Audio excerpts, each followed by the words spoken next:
Ağdamın bağrından gelen bir nida, sesinle titreyir meydanda dağda. Ruhun imaretten alıp gücünü, yazmısan tarihin en şanlı günü. Geyinip Ağdara çıktın meydana, sen kurban dedik biz bu şirin cana.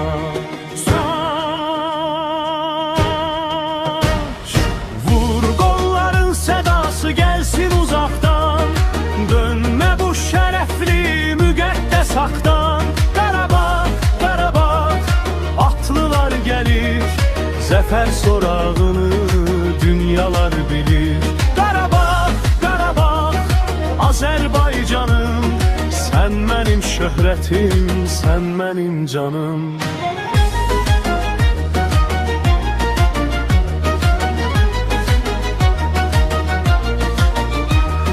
Avropa tanıdı senin gücünü, məğrur dayanmışsan eğmedin dizini. Qurbanın taktika, futbolun sənət, senin her zəfərin bize bir qismət. Adınla ucalır bayrağımız bak, zirvədə her zaman sen olacaksan.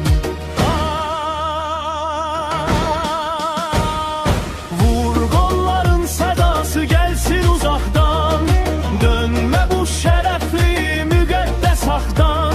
Qarabağ, Qarabağ, atlılar gelir, zəfər sorağı dünyalar bilir.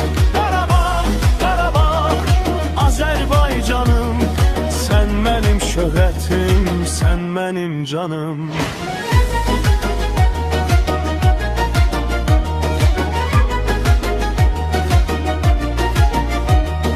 Köçkün illerinin ağrısı bitti, o qara günlerin dumanı itti.